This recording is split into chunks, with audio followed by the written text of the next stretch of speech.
Good morning, and welcome to the Xerox Holdings Corporation Fourth Quarter 2019 Earnings Release Conference Call, hosted by John Visentin, Vice Chairman and Chief Executive Officer. He is joined by Bill Osborne, Chief Financial Officer. During this call, Xerox executives will refer to slides that are available on the web at www.xerox.com/investor. At the request of Xerox Holdings Corporation, today's conference call is being recorded. Other recording and or rebroadcasting of this call are prohibited without the express permission of Xerox. After the presentation, there will be a question and answer session. To ask your questions at that time, please press star 1 at any time during this call. You can withdraw your question by pressing the pound key. During this conference call, Xerox executives will make comments that contain forward-looking statements, which by their nature address matters that are in the future and are uncertain. Actual future financial results may be materially different than those expressed herein. At this time, I would like to turn the meeting over to Mr. Visentin. Mr. Visentin, you may begin. Good morning, and thank you for joining our fourth quarter 2019 earnings call. Last February, we put a 3-year plan in place, guided by our strategic initiatives to optimize our operations, drive revenue, re-energize our innovation engine, and focus on cash. 2019 was focused on building a strong foundation that will position us for sustainable long-term growth. And among other things, we expanded Project Own It, our enterprise-wide transformation initiative to optimize our operations, drive investments back into our business, and create a culture of continuous improvement. We monetized our illiquid 25% stake in Fuji Xerox for over 20 times that asset's annual cash flow, unlocking significant unrealized value. We implemented a more frictionless, high-velocity supply chain to increase flexibility and customer responsiveness. We invested in technology enhancements and product launches designed to increase revenue in core and adjacent markets, as well as new areas of innovation for future growth. We stood by our commitment to innovate and put the brain power of our best scientists and engineers on solving some of the biggest challenges the modern world is facing. And we promoted and attracted new talent at all levels of the organization to elevate our game. We ended 2019 stronger, delivering full-year results that are ahead of schedule on almost all financial metrics. Our employees are excited about the future and direction of their company, and clients increasingly seek us out for workplace solutions. Our full-year results position us well to deliver on our 3-year commitments of expanding adjusted margins by 200 basis points, growing adjusted EPS annually by more than 7%, generating more than $3 billion of cumulative free cash flow, and achieving flat year-over-year revenue in 2021. In the fourth quarter, we grew earnings per share, increased cash flow, expanded adjusted operating margin, and maintained the momentum to improve our revenue trajectory compared with the first half of the year. Adjusted EPS for the quarter was $1.33, an increase of more than 40% year-over-year. Adjusted operating margin for the quarter was 16.8%, up 270 basis points year-over-year. Fourth quarter revenue declined 1.6% at constant currency year-over-year. Excluding an upfront payment from an OEM license we granted to Fuji Xerox in connection with the sale of our stake in the joint venture, fourth quarter revenue was down 4.7% at constant currency, slightly better than our expectations. For the full year, we increased EPS, cash flow, and operating margins year-over-year. Operating cash flow from continuing operations for the full year was $1.24 billion, an increase of $162 million from a year ago. Full year free cash flow totaled $1.18 billion, up $187 million year-over-year. We accomplished this while returning more than 70% of free cash flow to shareholders, paying down $950 million in debt, and increasing investments in growth areas. Full-year revenue declined 4.7% at constant currency year-over-year, in line with our guidance. Our second half progress reversed the first half's top-line trajectory, but we have more work to do, and this continues to be an area of intense focus for us. Adjusted operating margin for the full year was 13.1%, up 180 basis points year over year. At the heart of Project Own It is simplification, redesigning 7 key areas across the organization so that we can better serve clients, generate savings that can be reinvested in the business, and position Xerox for a return to growth. The 7 areas of focus we laid out are shared services, procurement, IT, delivery, supply chain, real estate, and organizational design. We have made significant progress in each of these areas. For example, changes to our supply chain in 2019 improved our responsiveness and increased our sourcing flexibility. In June, we expanded our commercial relationship with HP to cover more equipment, supplies, software, and services in both directions. Then in November, we restructured our relationship with Fujifilm and Fuji Xerox to both monetize an otherwise illiquid asset at an attractive valuation and establish a more traditional supply relationship, which will ensure we have the ability to source from the partner that can offer the highest value proposition. We also redesigned our logistics networks and inventory utilization models. By maximizing competitive tension among our sourcing partners and improving the speed and responsiveness of our supply chain, we are better positioned to serve our clients at a lower cost, thereby improving our revenue trajectory and margins. This will remain an ongoing process as we stay current and ahead of trends. Our investment initiatives under Project Own It are beginning to take hold as well. For example, we now have nearly 200 bots working across the organization in areas such as order-to-cash, delivery, human resources, and finance. We are on track to double that number in 2020. Automation is key to having a frictionless, high-velocity business. Clients, as well as employees, increasingly expect an Amazon-like experience, and we are focused on implementing technologies that allow us to deliver exactly that. As a result of Project Own It, we delivered gross savings of $1 billion on a $9 billion cost base in just 18 months. In 2019, we achieved our target of annual gross savings of $640 million. Due to our disciplined approach to restructuring, we spent approximately 35 cents for every dollar saved. We expect to deliver at least $450 million of additional gross savings in 2020. We are making progress on our 3-year revenue roadmap as investments in our business gain traction. In the second half of 2019, the benefits of revenue-generating initiatives began to flow through, and we expect the rate of revenue decline to continue to improve in 2020. We are focused on capturing growth in core markets, broadening services and software, delivering new technology solutions, and further penetrating the small and mid-sized business market. We also increased investments in areas such as supplies coverage to improve the attach rate on unbundled supply sales. With these investments, we saw an improvement in supplies compared to the first half. Geographically, Europe performed below our expectations. The uncertainty and geopolitical friction within the region continues to create a weaker economic environment, driving fewer deployments of large deals and delaying decisions. To counter the regional dynamics, we are taking targeted actions and making investments such as expanding our presence in the SMB market and investing in our distribution channels. The investments we made earlier in the year in the Americas continued to flow through the fourth quarter, largely within our U.S. enterprise accounts, the high-end segment, and the SMB market. In our core technology business, particularly at the high end, the Iridesse and Baltoro HF inkjet press, 2 cut sheet products that are unmatched in the marketplace, drove momentum. In the fourth quarter, competitive knockouts and new business accounted for more than a third of Iridesse and Baltoro placements.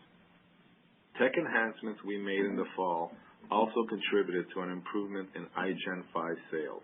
We have new innovations and enhancements in the pipeline for 2020. Xerox is unique in being able to offer an end-to-end solution that takes clients from document creation to distribution.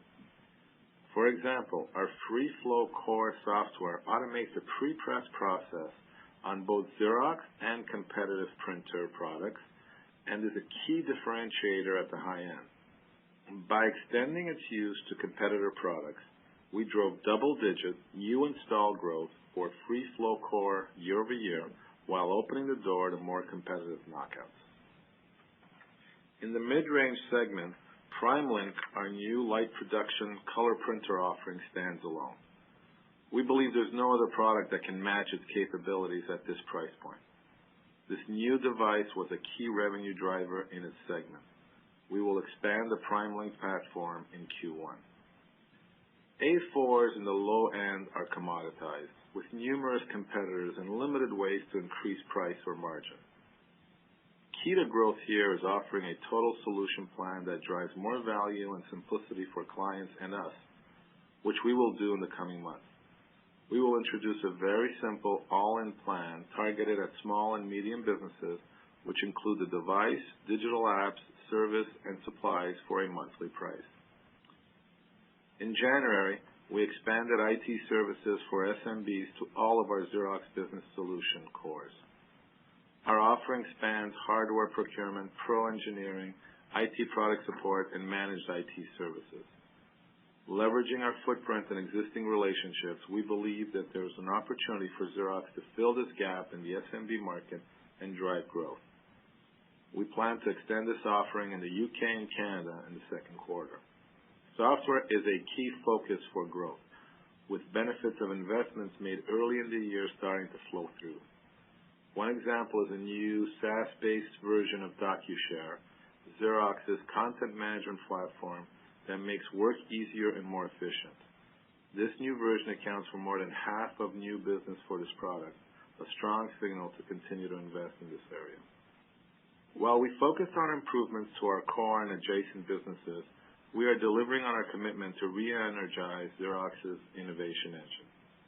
This year, we will celebrate PARC's 50th anniversary, a reminder of the strong legacy of invention at Xerox that benefit both business and society. Last year, we outlined 4 areas of focus in innovation: 3D printing and digital manufacturing, AI workflow assistance, IoT sensors and services, digital packaging and print. Later in the year, we added a 5th focus area: clean technology. We have some of the world's best scientists and engineers focused on bringing new technologies to market. In 3D, our acquisition of Vader Systems about a year ago is accelerating our go-to-market strategy. We are developing what is likely to be the industry's first additive liquid metal printer. In a world that's on demand, now manufacturing can be too. With this technology, manufacturers will be able to make parts from start to finish in hours instead of days without sacrificing quality or strength. We're on track to deliver a commercially available product this year for AI workflow assistance, focused on addressing some of the most time-consuming tasks businesses face, such as RFPs, an area where companies spend an estimated $60 billion annually. On IoT, we are expanding the testing of our sensing and analytics technologies with prominent partners across the world, from New York to Australia. Our pilots are demonstrating an improved level of sensing and insight in industrial predictive maintenance applications that were not available before. On digital packaging, we are engaging select customers to refine the requirements of our technologies and validate our value proposition in delivering greater personalization and operational efficiencies, including new use cases in inline marking and coding. The team is also exploring a variety of commercialization models and pathways such as licensing to bring these solutions to market. The significant impact of climate change is front in mind for many of us. We are applying business resources to develop new clean technologies that create a more sustainable world. One area we are focusing on is air conditioning. As the earth gets hotter and more people use air conditioning, there is a greater need for more efficient cooling technologies. Today, air conditioning accounts for significant global greenhouse gas emissions. We are working with the U.S. Department of Energy to develop a solution that can reduce energy consumption of air conditioners by up to 80%. Our Powered by Xerox approach allows us to leverage our intellectual property to maximize reach and benefit commercially without having to build the end product ourselves. Today, one of the largest 3D manufacturers uses our inkjet printheads. Another example is a recent deal we made with Alcon, the global leader in eye care. Our engineers are working with Alcon to develop new eye care solutions that leverage our existing IP and will help millions of people who struggle with various eye conditions. Xerox has long defined the modern work experience, and we're investing in key areas that will ensure we do so for many years to come. Cash is critical to reinvesting in the business in the ways I've described. We achieved $1.18 billion of free cash flow in 2019, the high end of our guidance range and representing 19% year-over-year growth.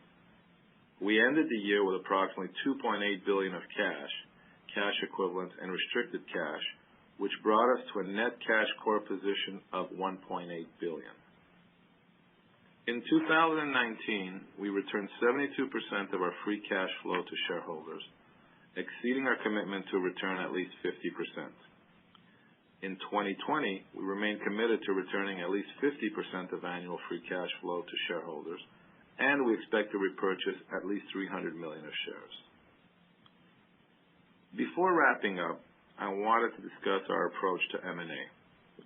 We have an established M&A playbook that we use to evaluate all deals, from tuck-ins to multi-billion-dollar deals. We have a disciplined approach to valuing and bidding on potential targets. All deal models include fully evaluated ROI and IRR. Revenue and expense synergies are fully analyzed, but deal models only include expense synergies in the evaluation of our returns. With respect to our proposed acquisition of HP, the value of this transaction goes beyond economics. The printing industry is decades overdue for consolidation, and the first mover will have a significant advantage. As laid out in the investor deck we released in December, we've identified significant cost and revenue synergies that are only achievable through a combination. A combined company would be both more profitable and better positioned to diversify into higher growth markets. Any restructuring that either company undertakes in the interim is simply incremental and does not diminish the scope or scale of this opportunity for both HP shareholders and Xerox shareholders. We received positive feedback from HP shareholders we spoke to. They immediately appreciate the industrial logic and believe in the value we can create. With their support in mind, we secured $24 billion in binding financing commitments from 3 top-tier banks in order to remove any uncertainty over our ability to finance the transaction. And we recruited a slate of highly qualified independent director candidates for the election to the HP board. We are pressing ahead with our pursuit of this acquisition and are already working key elements of an integration plan so that we are well positioned to execute quickly when and if successful. Now I'd like to hand it over to Bill to cover our financial results in detail. Thanks, John. We delivered a strong finish to the year. In the fourth quarter, we exceeded our expectations for EPS and revenue, and we delivered cash flow and adjusted operating margin in line with our expectations. Overall, we are pleased with the quarter and the resulting full-year performance. On a full-year, year-over-year basis, adjusted operating margin expanded 180 basis points, adjusted EPS was up 23%, free cash flow grew 19%, and we saw improvement in the rate of revenue decline in the second half of the year as investments in our business began to gain more traction, and we expect this momentum to continue in 2020.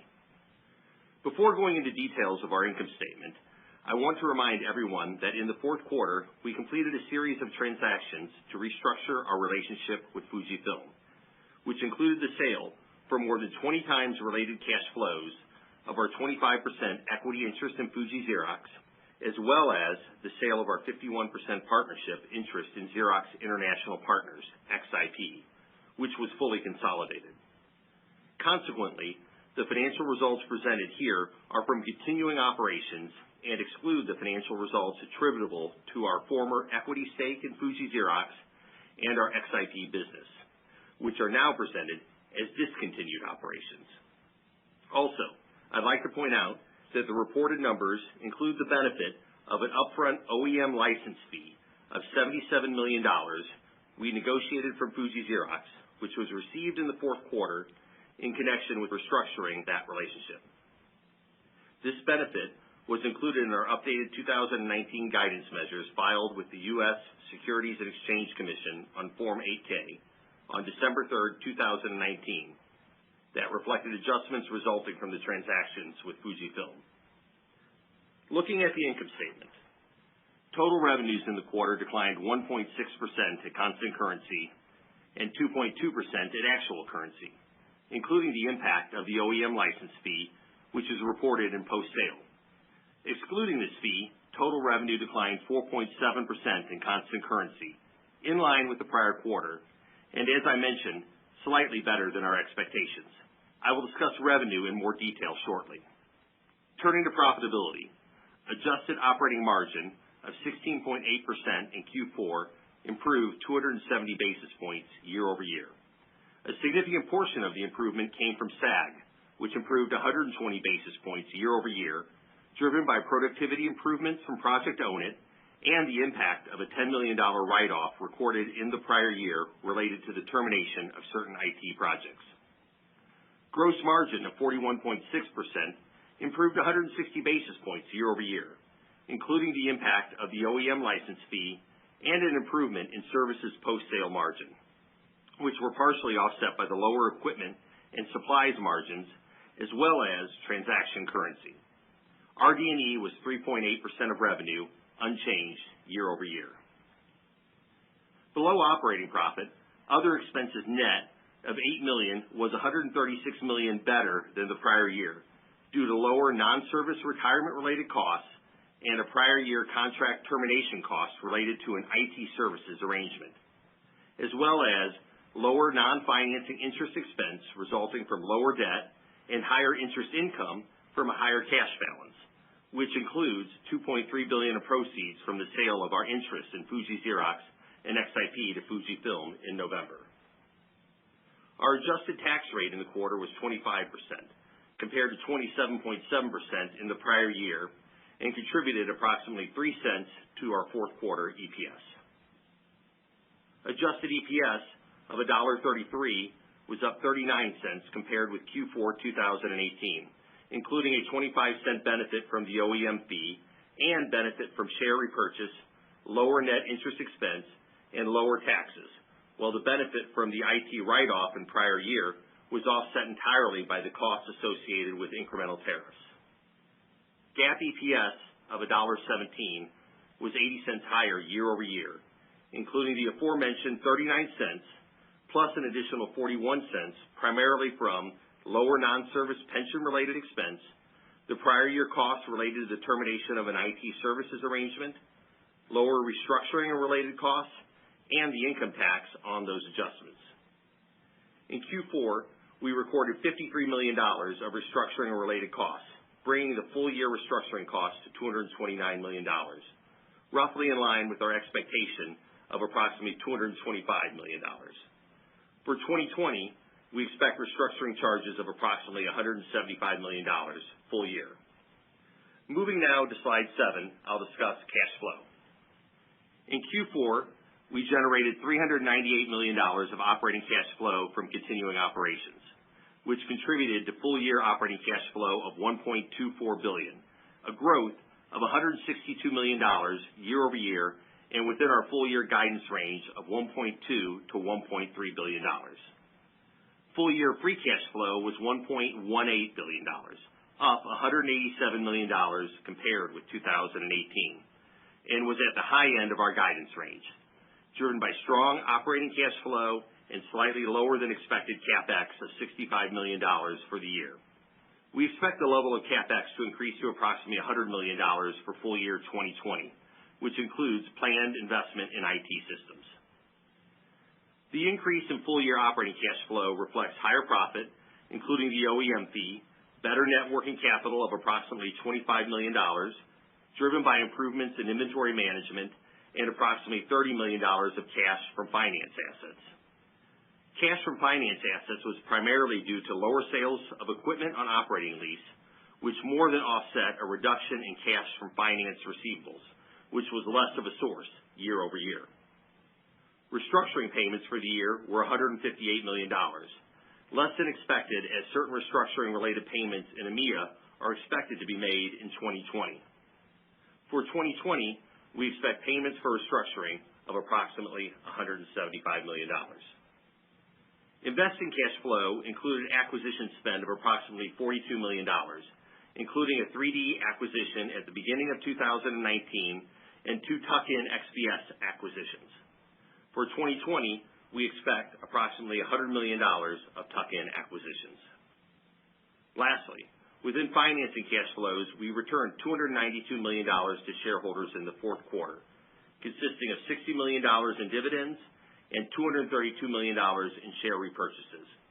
For the full year, we completed $600 million in share repurchases and spent $243 million in annual dividends, for a total return of capital to shareholders of $843 million, or approximately 72% of 2019 annual free cash flow. We also reduced debt by approximately $950 million full year, $550 million of which matured in the fourth quarter, and we ended the year with $4.3 billion of debt and approximately $2.8 billion of cash, cash equivalents, and restricted cash on our balance sheet. Let's turn now to slide 8 for more detail on revenue. Fourth quarter revenue declined 2.2% or 1.6% at constant currency. Excluding the impact of the OEM fee, Q4 revenue declined 4.7% at constant currency, which was in line with the third quarter and contributed to a second half rate of decline that is approximately 170 basis points better than the first half of 2019. Geographically, the improvement is in the Americas, which was down 3.3% in constant currency, driven by growth in equipment sales, particularly in our U.S. large enterprise accounts, as well as a continued stabilization in our XPS channel compared to the first half. In EMEA, the rate of revenue decline deteriorated slightly compared to the third quarter, with fewer large deal deployments in the quarter. We also continue to experience delayed decisions and see fewer large bids in the region, reflecting continued weak and uncertain macroeconomic conditions.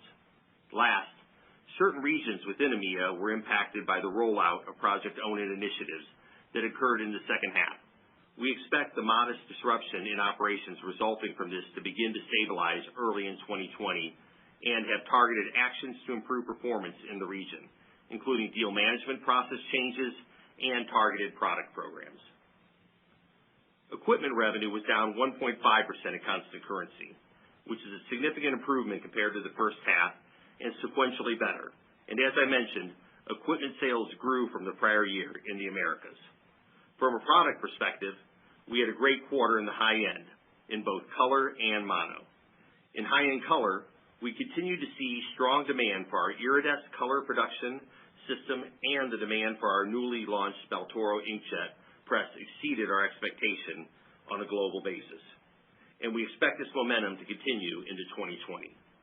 In mid-range, the rate of decline improved significantly from the first half, but was down slightly compared to Q3, as the better-than-expected performance in the U.S. was partially offset by lower sales in the EMEA region. In the U.S., the improvement came from installs and revenue from the recently launched PrimeLink, a new product in our light production portfolio, as well as from a large account refresh in the U.S. and the ongoing improvement in our XPS business.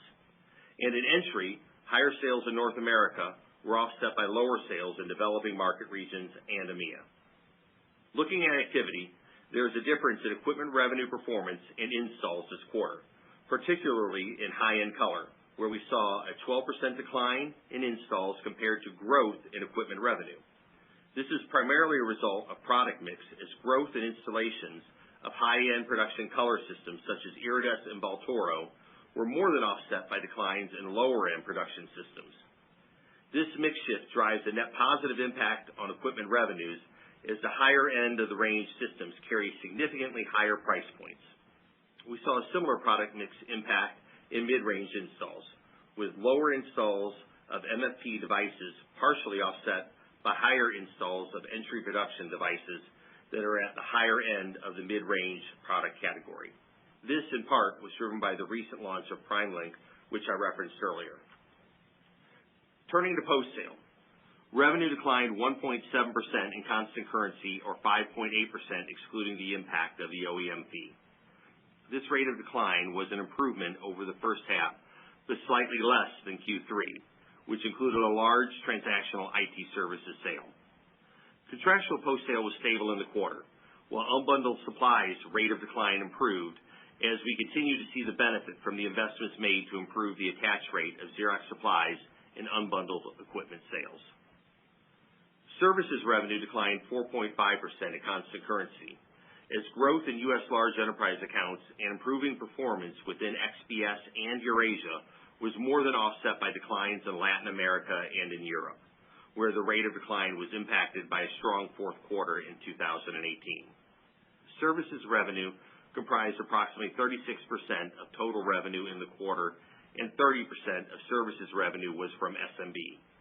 We have focused actions to drive new business growth, which include increasing sales resources and delivery teams in IT services, which we expect to benefit 2020. To summarize revenue, we are pleased with Q4 performance and with the second half performance trend, which contributed to a full-year revenue decline of 4.7% constant currency, slightly better than our guidance of down 5%. We expect the investments in our top line will gain more traction in 2020, and we will continue to invest in actions to drive improvement in revenue. Turning to slide 9. Adjusted operating margin was 16.8% in Q4 and 13.1% for the full year, in line with our full-year guidance of approximately 13%. Our Project Own It transformational program was expected to drive at least $640 million in gross savings in 2019, and it did, offsetting the impact of revenue declines and contributing to 180 basis point expansion in full-year adjusted operating margin. We achieved savings across the 7 targeted functional cost areas, and we are continuing to focus on these areas to optimize operations for simplicity. Importantly, the continued efficiencies from Project Own It create capacity to be more competitive, such as enabling SMB-focused marketing investments to drive revenue. In 2020, we expect Project Own It will deliver an additional $450 million in cost savings, making further progress toward our goals of delivering sustainable productivity improvements and driving earnings growth. Adjusted EPS grew 39 cents year over year to $1.33 in the quarter, and we delivered $3.55 of adjusted EPS for the full year, which, as I mentioned earlier, was a 23% increase year over year. Adjusted EPS growth in the quarter and for the year is driven by our cost reductions, which more than offset the impact of revenue declines, as well as benefits from the OEM license fee, 25 cents, and from share repurchases and other non-operational items, which offset headwinds from currency and tariffs. Moving on to slide 10 and a review of our capital structure. We ended the year with $4.3 billion of debt, which is approximately $950 million lower year over year, reflecting the repayment of 2 bond maturities in 2019. The majority of our debt supports customer financing activities, and therefore, we break down our debt between financing debt and core debt. Financing debt is allocated by applying a 7-to-1 leverage to our finance receivables and equipment on operating leases, which together comprise our total finance assets. Core debt was approximately $1 billion, which is well within inside our targeted core debt level of less than 2 times annual free cash flow. We ended the quarter with approximately $2.8 billion of cash, cash equivalents, and restricted cash, which puts us in a net cash position of $1.8 billion when netting cash against core debt. In 2020, we have approximately $1 billion in bonds maturing and believe we have access to capital resources sufficient to handle upcoming debt maturities. Our liquidity position is strong, with approximately $2.8 billion of cash, cash equivalents, and restricted cash, and a $1.8 billion bank revolver, which is undrawn. As of December 31, 2019, our net unfunded pension liability was $1.2 billion, which is comparable to the net balance at the end of 2018. As the increase in pension obligation as a result of lower discount rates was offset by asset returns and contributions. The net balance includes approximately $815 million of unfunded pension liabilities for plans that by design are not funded. In 2019, we contributed $140 million to worldwide pension plans and expect a stable level of contributions going forward. Last, on slide 11, I will review our 2020 guidance. As both John and I stated earlier, we made significant progress in 2019 against our three-year plan presented last February. We are seeing the impact of our investments in revenue and the savings from our Project Own It transformational program, which contributed to significant earnings, strong cash flow generation, and an improvement in the rate of revenue decline in the second half. We returned 72% of our annual free cash flow to shareholders in 2019 and repaid approximately $950 million in debt. In addition, by selling our equity interest in Fuji Xerox for over 20 times annual cash flow, we monetized an illiquid asset and increased flexibility to manage our business and the future of Xerox. Now let's look at our guidance for 2020. First, our full-year revenue guidance is a decline of approximately 4% in constant currency, and we expect minimal impact from translation currency in 2020. Our revenue guidance excludes the impact of the $77 million OEM license fee from Fuji Xerox in 2019, so as to provide a better measure of the year-over-year progress against our strategy. The improvement in the rate of revenue decline in 2020 is attributable to investments in our top line, supporting our SMB growth strategy and expansion of integrated product solutions. We will continue to expand sales coverage and programs and have new product launches and refreshes planned through the year. I should also note that we expect revenue declines to be more balanced throughout 2020. That is, the rate of improvement will be more gradual through the year as compared to 2019. For adjusted operating margin, guiding to approximately 13%, a 60 basis point improvement compared to full year 2019 when excluding the impact of the OEM license fee, as Project Own It savings are expected to continue to deliver margin expansion.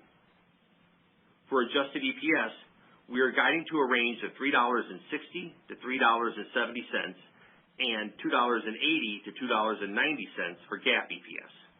This results in adjusted EPS growth of approximately 35 cents compared to 2019 when excluding the 25-cent benefit from the OEM license fee from 2019.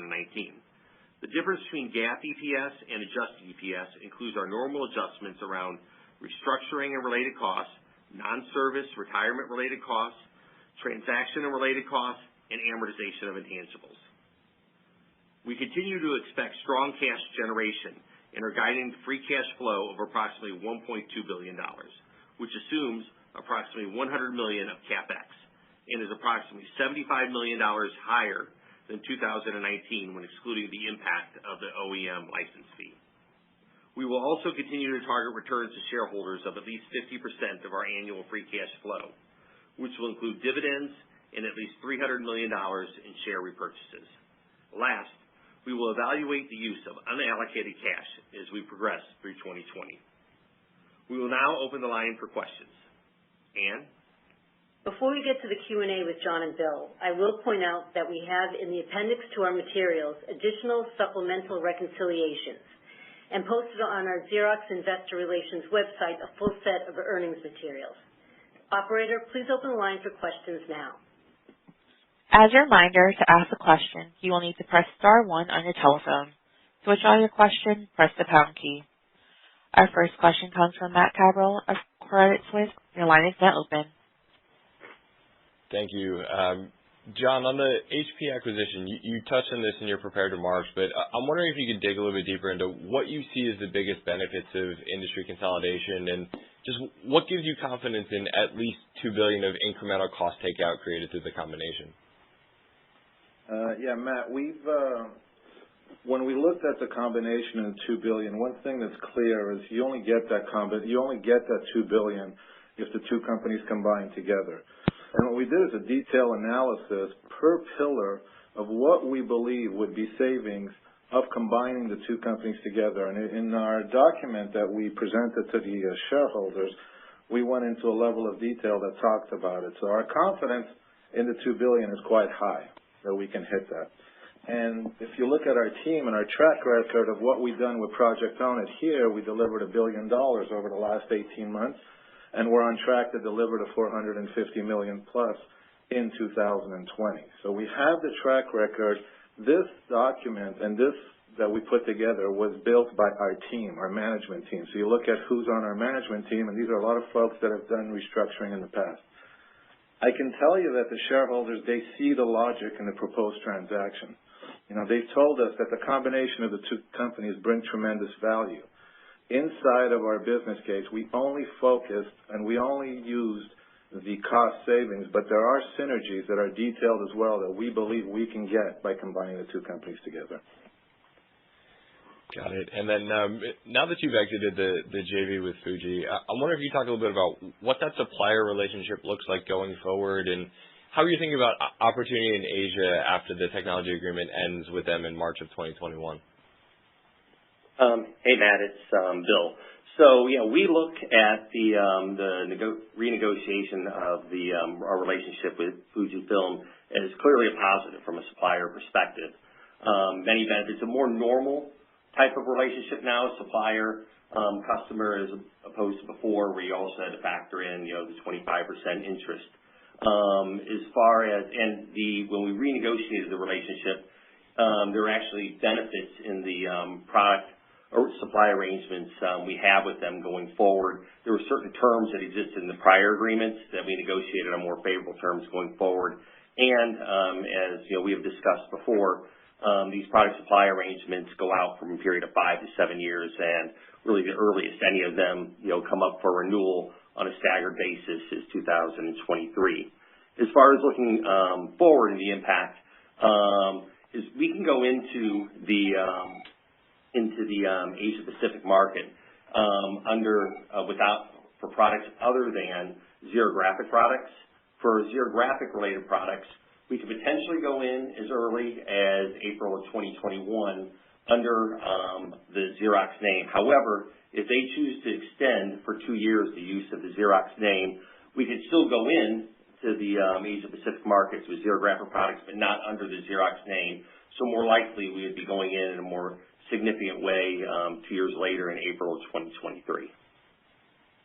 Thank you. Thank you. And our next question comes from Ananda Baruah of Leap Capital. Your line is now open. Hi, good morning, John, Bill.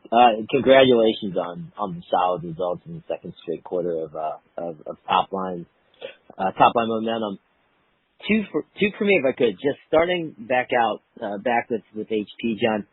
What would be Xerox's next preferred action, given the letter with regards to board level elections that you guys published? Would it be to engage in conversation, or would it be to kind of go into the summer with the board level elections? And then I have a business model follow-up. Thanks. And I can say the meetings we've had with the HP shareholders have been quite positive. And they understand our transaction. They believe in the combination. Their concern, as is ours, is the refusal to engage in a normal course of action at this point in the process. So we're open to engage with the HP executives, and we've offered that, to engage with them and have a discussion on how we bring this to closure, because we both see the logic of this combination, and we're not where we are yet. That's helpful. I appreciate that context.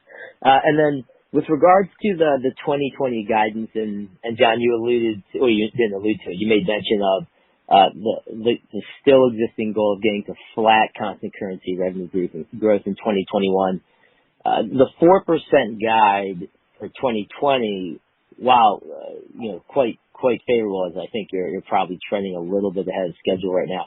How do you go from how do you see footing from the 4% in 2020 to the flat in 2021? And as part of that conservatism, actually, and then let me just stop there, and I have a quick one on the margins and free cash flow for 2020 as well. Thanks. Yeah, look, we're confident in the revenue guidance, and you think of our continued demand for high-end production systems, our strength in the SMB channels, our new product launches that we're going to be doing, our new investments in 2020. So we're executing on the strategy. And while transformation is not linear, we've seen that there's been bumps along the way, like we had in the first quarter of last year. But we're building an organization to respond quickly to this, Ananda. And for 2021, our road to flat revenue is we believe that we can get there. And we're going to do it by improving the organic revenue. And like I said, the traction on the above topics. Yep. And just to add on, Ananda, in 2020, we're expecting really minimal impact from inorganic. As you know, last year we did approximately $40 million of tuck-in acquisitions. We've guided towards $100 million this year, but we're expecting minimal impact. But in 2021, factored into getting to flat when you have $100 million targeted in 2020 and 2021, that would also have a favorable impact on getting to flat by 2021. Yeah, good, got it. Understood. And then Bill, just quickly on the 2020 op margin guidance and free cash flow guidance. I think you put to part of this to the 13% margin, which is flat, and the free cash flow, which is kind of relatively flat. It sounds like at least part of that the reason for the flatness is that you're sort of saying if you take out the license impact from Fuji Xerox, the margin would actually be up in 2020. And I guess you are pointing out that there's a slight increase in free cash over 2020. But can you just sort of backfill for us, particularly given the $450 million of gross cost saves, why perhaps the op margin expansion wouldn't be greater and the free cash flow expansion would be greater? And that's it for me. I appreciate it. Yep. Great. So from an operating margin perspective, just taking a step back, when we laid out our 3-year plan last February, we said in year one we'd do 100 to 150 basis point improvement. This year, after you take out the OEM fee, we actually did 110 basis point improvement, going from about 11.3 to 12.4. So on plan with our 3-year plan, and we were also involved in taking into account the 110. We were also able to make significant investments in our back office and in revenue on our top line, and still achieve that 110 basis point expansion in line with our 100 and 150 basis point guidance. As far as next year, you hit on the main point that taking out that OEM fee, it's really about a 60 basis point improvement. And according to our 3-year plan, we said 100 to 150 in year one, and then approximately 50 basis points plus in year 2 and year 3, 60 basis points being in line with that. And a lot of that continuing to come from Project Own It initiatives, which we're targeting $450 million in 2020. So we believe that we're clearly on plan with respect to our adjusted operating margin expansion. Fine. Thanks a lot. Thank you. And our next question comes from Shannon Cross of Cross Research. Your line is now open. Thank you very much. John, I was curious, obviously back and forth with HP. HP has indicated that the offer significantly undervalues what they believe the valuation of their assets are. So now that you have your slate of directors out there, is there a willingness to revisit your offer? Just how are you thinking about that? And I'm also curious as to, and this is, I'm not actually sure what the answer is. I'm curious to how the two boards would work together post-deal. So do we assume that the directors you put out for HP are kind of short-term to get the deal done, or would you assume you'd have a significantly expanded board following, a combination of HP and Xerox? Thanks. And then I have a follow-up. I would say our slate is a group of highly qualified, accomplished individuals, and they understand what the challenges are of a global enterprise, and that's what we've brought forward. As as we said, and that was after we got the $24 billion secured. On price, we're not going to speculate on potential actions. We've said many times that we would be willing to meet with HP to begin negotiating a transaction. And we're asking HP to engage in a constructive dialogue so that we could explore ways of maximizing value for both our shareholders. Okay, so if they don't, then it moves to the board vote, I guess. You don't anticipate. Anyway, you're not going to negotiate on the phone with me, so that's fine. I guess the question I have from Bill is, in terms of cash flow, finance receivables was about $175 million of cash, I think, in 2019, which I believe was down year over year, but still obviously was a source of cash, but it was a use in fourth quarter. I know these things can sort of be, or are not linear by any means, but that combined with the $58 million in cash that you got from the sale of the IP provides somewhat of a headwind when you look to next year. So I'm curious, how much more benefit do you think you can get from working capital? Is there any sort of one-timers we should think about for next year in cash flow? Or is the vast majority of it just going to come from the improvement in operating profit? Thank you. Yeah, as far as the working capital improvements for next year, the main thing that we're focusing on is improved working capital. In particular, we had over $100 million of improvement this year in inventory. We expect to have some continued improvement next year in inventory, but as well, we think there are significant opportunities in receivables and payables. As far as finance receivables, the $175 million source, obviously that's a source that is not a good source. In fact, we prefer it to be less of a source. And as part of our modeling for next year with the improved revenues in ESR and originations, we are in our model factoring in less of a finance receivable source, which is a good headwind to have. It means that we're getting more ESR and more MIF out there. And you're right, it's about $58 million of the one-timer for the OEM. So the two of those being headwinds, we expect to still overcome those mainly through improvements not only in our cost structure but also in working capital components of AR, AP, and although we had over $100 million this year improvement in inventory, we still think there's some improvements that we can get in inventory for next year. Great. Thank you very much. Thank you. And our next question comes from Katy Huberty of Morgan Stanley. Your line is now open. Thank you. Good morning. Bill, question for you on revenue, the 4% constant currency decline in 2020. How do you compare that to the 3% decline you had talked about at the Analyst Day a year ago? Are those comparable? And if so, how would you explain the difference? Yeah, so there have been adjustments, obviously, with the Fujifilm transaction and disc ops and everything. But at a high level, just taking a step back, I think that we're probably about 100 basis points off of where we would have liked to have been. We guided 3%, and a lot of it is due to various reasons. And, it was a bumpy start at the beginning of the year with the disruptions we talked about on the XPS side that improved clearly in the second half.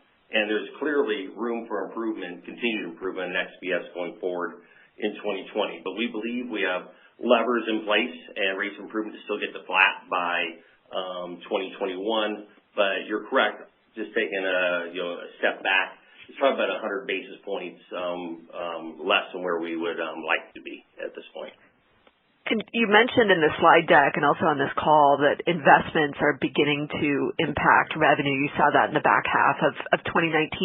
Any context for how much incremental revenue you were able to generate in 2019 or what the incremental revenue impact is in 2020?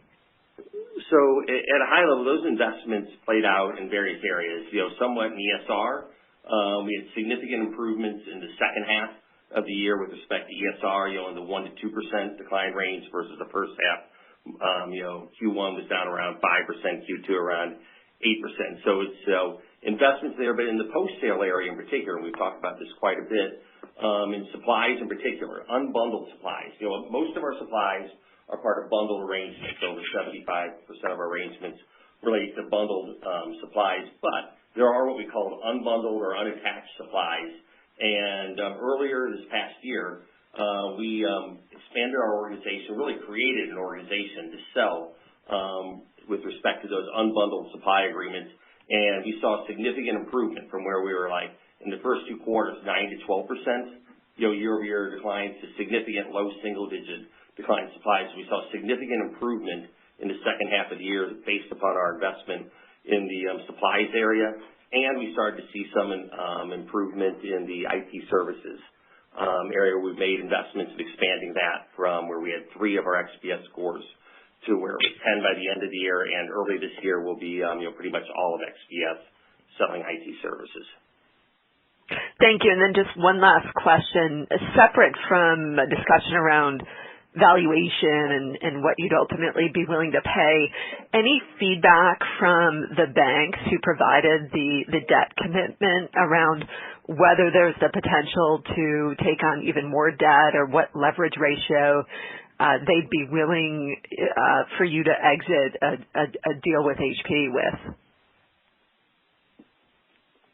We believe, that we have flexibility. We lined up, the $24 billion in financing commitments, and we believe our arrangements with those financial institutions allow us flexibility if need be. Yeah, and you could imagine, Katie, the amount of analysis that the banks went through before they agreed to give us the $24 billion in financing, the due diligence that they had to go through with us to give them confidence. Thank you. Congrats on the quarter. Thanks, Katie. Thank you. And our next question, it comes from Paul Coster of J.P. Morgan. Your line is now open. Yes, thanks for taking my questions. So a couple of quick ones, just building on Amanda's questions from earlier on. You've explained why operating margins are, the improvement is attenuating a little bit in 2020. Can you just talk a little bit about the own it payback on gross savings? Is it still sort of 65 cents on every dollar, or is that also attenuating as we move into 2020?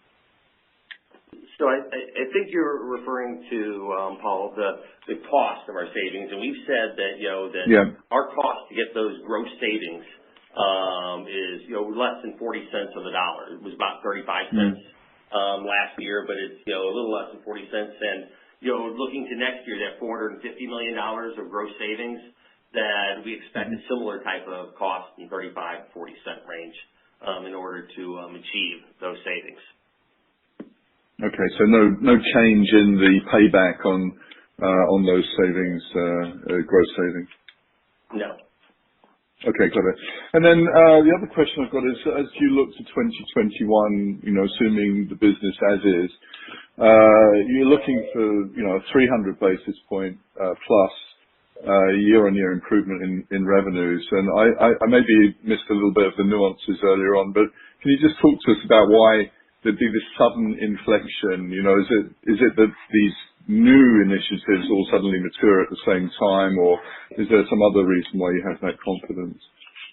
So if you look at what we're guiding towards in 2020 versus a normalized 2019, we're guiding towards about 150 basis point improvement year over year to get that approximate 4%, and that's minimal inorganic involved in that. As I said, there was a little last year to have a rollover, and we're not factoring in that much for this year. We do expect those investments to accelerate, so that 150 basis point improvement year over year from 19 to 20, we could see being in the 200 to 300 basis point improvement 2021 versus 2020. But we will also, part of it, as I said earlier, factors in that we've allocated approximately $100 million per year of tuck-ins. It can be more or less in any given year. As I said, last year it was only $42 million. But that we would expect if those come to fruition. And by the way, those tuck-ins, we're not just looking at the U.S. We are looking, in certain countries in Europe and expanding the XPS models of those countries. But we could see that having, a point to 2 points of benefit also potentially in 2021. Got it. One quick question. It just popped out at me that the high-end 8% year-on-year improvement in black and white printers was, that was an amazing change there. Is it just simply the lumpiness of that business in the enterprise accounts, or do you think that's sustainable? High-end has overall had shown significant improvement. In the second half for the full year, we actually grew our high-end ESR for the full year and in Q3 and Q4. But if you take a step back, and we've talked about a lot of these things, that the relatively new Iridesce product's been out for about a year or so now. Continued strong demand for that. Baltoro, our high-end inkjet machine, cut sheet inkjet, significant demand for that.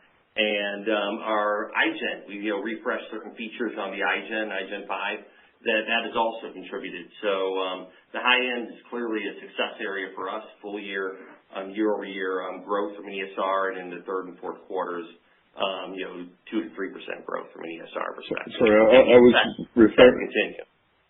referring to the black and white segment in particular in the high end. Is that just simply enterprise counts, lumpiness, or is there?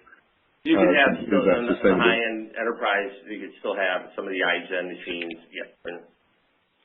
Sorry, I'm referring to black and white, but if we can take this offline. Okay. Okay. All right. Thanks. Thank you. And ladies and gentlemen, this does conclude our question and answer session. I would now like to turn the call back over to John for any closing remarks.